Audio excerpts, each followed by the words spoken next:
नमस्कार दोस्तों, स्वागत है आपका अकेला अनमोल साथी चैनल पर। दोस्तों, इस दुनिया में दो तरह के इंसान हैं।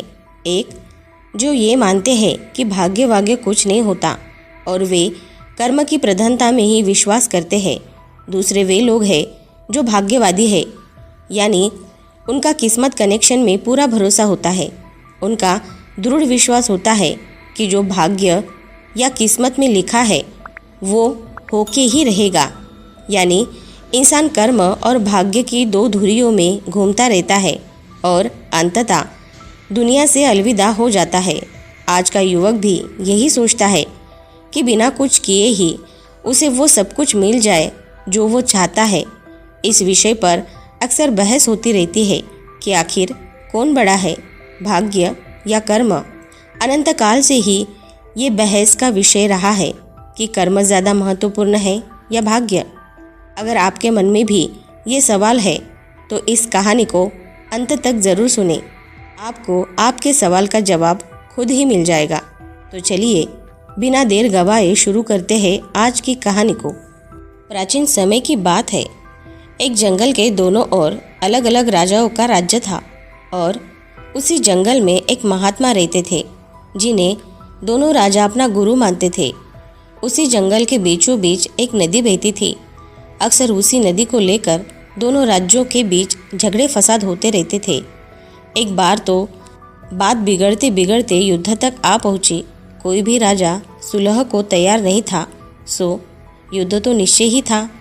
दोनों राजाओं ने युद्ध से पहले महात्मा का आशीर्वाद लेने की सोची और पहुंच गए जंगल की उस कुटिया में जहां महात्मा रहते थे। पहले एक राजा आया और उसने महात्मा से युद्ध में विजय का आशीर्वाद मांगा। महात्मा ने कुछ देर उस राजा को निहारा और कहा कि राजन, तुम्हारे भाग्य में जीत नहीं दिखती, आगे ईश्वर की मर्जी। ये सुनकर पहला राजा थोड़ा विचलित तो हुआ। फिर उसने सोचा कि यदि हारना ही है तो पूरी ताकत से लड़ेंगे, परंतु यूं ही हार नहीं मानेंगे, और अगर हार भी गए तो हार को भी औरों के लिए उदाहरण बना देंगे, परंतु आसानी से हार नहीं मानेंगे। ये निश्चय कर वो वहाँ से चला गया। दूसरा राजा भी जीत का आशीर्वाद लेने महात्मा के पास आया। उनके पैर छुए और विजयश्री का आशीर्वाद मांगा। महात्मा ने उसे भी कुछ देर निहारा और कहा कि बेटा, भाग्य तो तुम्हारे साथ ही है। ये सुनकर राजा तो खुशी से भर गया और वापस जाकर निश्चिंत हो गया, जैसे कि उसने युद्ध तो जीत ही लिया हो। अंततः युद्ध का दिन आया। दोनों सेना एक दूसरे के आमने सामने थे और युद्ध का बिगुल बज गया। युद्ध प्रारंभ हो चुका था। एक तरफ की सेना ये सोचकर लड़ रही थी कि चाहे किस्मत में हार हो, पर हम हार नहीं मानेंगे। हम अपना सर्वश्रेष्ठ कोशिश करेंगे, अपना सर्वस्व झोंक देंगे। और वही दूसरी तरफ की सेना एक निश्चिंत मानसिकता के साथ लड़ रही थी कि जीतना तो हमें ही है, तो घबराना कैसा। लड़ते लड़ते दूसरी सेना के राजा के घोड़े के पैरों का नाल भी निकल गया और घोड़ा लड़खड़ाने लगा। पर राजा ने ध्यान ही नहीं दिया, क्योंकि उसके दिमाग में एक ही बात चल रही थी कि जब जीत मेरे भाग्य में है ही, फिर किस बात की चिंता।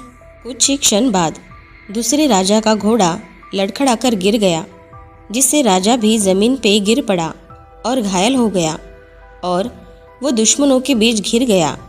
पहले राजा के सैनिकों ने उसे बंधक बना लिया एवं उसे अपने राजा को सौंप दिया। युद्ध का निर्णय हो चुका था। युद्ध का परिणाम बिल्कुल महात्मा के भविष्यवाणी के उलट था। निर्णय के बाद महात्मा भी वहाँ पहुँच गए। अब दोनों राजाओं को बड़ी जिज्ञासा थी कि आखिर भाग्य का लिखा बदल कैसे गया।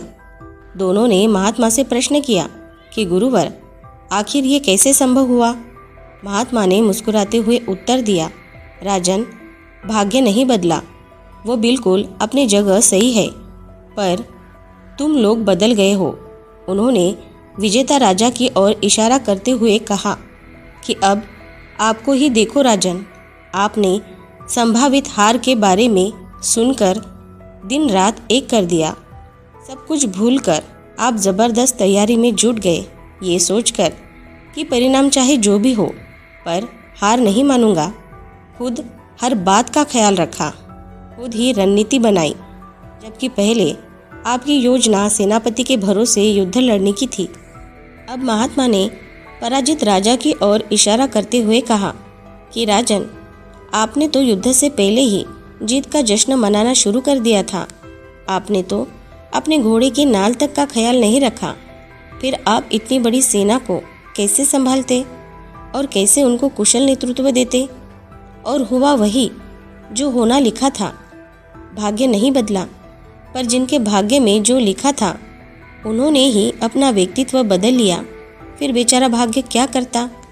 दोस्तों, हमें इस कहानी से ये सीख मिलती है कि भाग्य उस लोहे की तरह वही खींचा चला जाता है जहाँ कर्म का चुंबक हो। हम भाग्य के अधीन नहीं हैं, हम तो स्वयं भाग्य के निर्माता है। ये सत्य है कि भाग्य भी उन लोगों का साथ देता है जो कर्म करते हैं। किसी खुरदुरे पत्थर को चिकना बनाने के लिए हमें उसे रोज़ घिसना पड़ेगा। ऐसे ही जिंदगी में समझे, हम जिस भी क्षेत्र में हो, स्तर पर हो, हम अपना कर्म करते रहे बिना फल की चिंता किए। तुलसीदास जी ने भी श्री रामचरितमानस में कर्म की ही प्रधानता बताई है। कर्म प्रधान विश्व करी राखा, अर्थात युग तो कर्म का ही है, प्रधानता तो कर्म की ही है। कर्म किए बिना कुछ भी संभव नहीं है। तो दोस्तों, आपको आपके सवाल का जवाब ज़रूर मिला होगा कि कर्म महत्वपूर्ण है या भाग्य, भाग्य बड़ा है या कर्म।